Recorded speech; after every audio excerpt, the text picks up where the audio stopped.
Happy New Year, Crossbridge, Brickell. This is going to be a great year, and I look forward to seeing what God has to do with each one of your community groups. Now, the last couple of sessions, we've been working through this term of bless. And B, beginning with prayer. We did that already. Carter walked us through listening. That's the L. And we've also talked about being a sticky church, which is one of the S's. This time, we're going to get to our E of bless, and that is my favorite topic, eating. I have to give credit where credit is due, and it's to this book right here, Meals with Jesus by Tim Chester. If you've never read this, this is an incredible book. It's not very big, but it is chock full of gospel-saturated missional thinking, and it's really walking through the Gospel of Luke.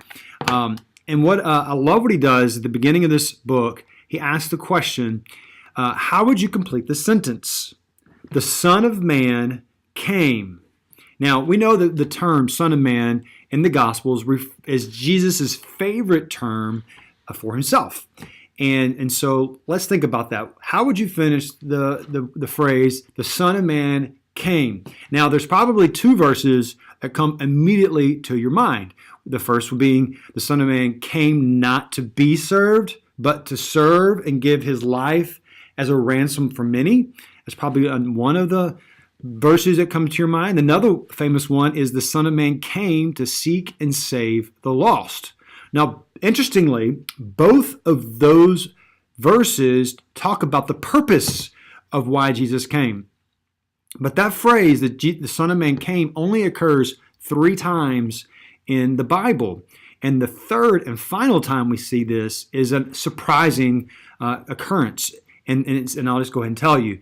And it says in the Gospel of Luke that the Son of Man came eating and drinking with sinners. Now that is not really about his purpose, his mission, but really is more about the context of that mission. And that's what we want to talk about today. Jesus, he was serious about eating and drinking. He spent so much time with the common people and tax collectors and sinners that you know what they called him? The Pharisees and other religious leaders? They called him a glutton and a drunkard. One commentator, looking at the whole book of the Gospel of Luke, he says Jesus is either going to a meal or coming from a meal. The whole book is even organized around this. Another leader, Mike Breen, he says this. He says that every significant moment in the Bible either happens on a mountain peak or at a meal table, like a table like this. So God is serious about food.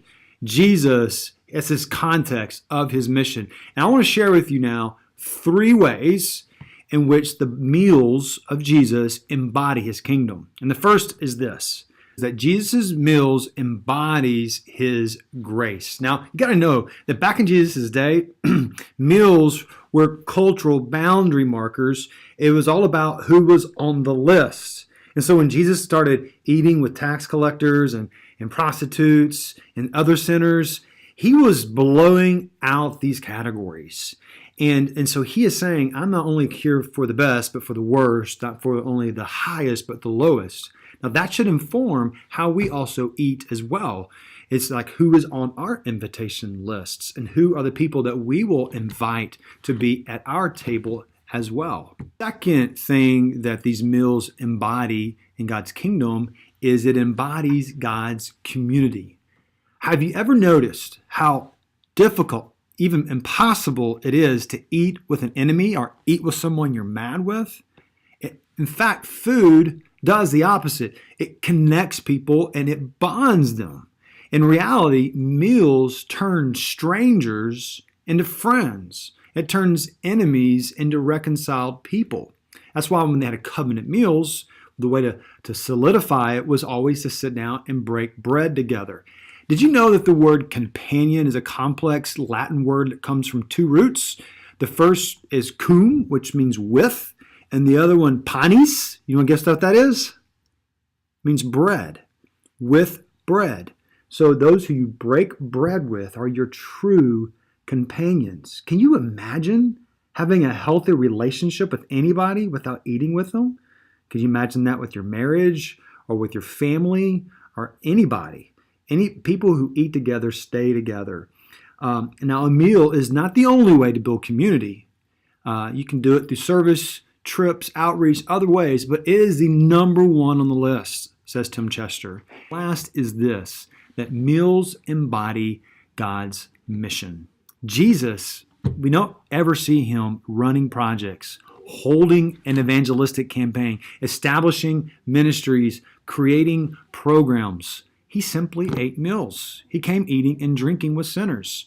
Now, I love, there's a section in Tim Chester's book where he says the following. He says, and I relate to this because this is my library as well. He says, if I look at my bookshelf and I pull down all my books and put them right next to me about missions and church planting, I can read about contextualization, evangelism matrices, postmodern apologetics, cultural hermeneutics. I can look at diagrams and it tells me how people can be converted and discover the steps required to plant a church. And it all sounds really impressive, cutting edge, and sophisticated. But this is how Luke describes Jesus' mission strategy.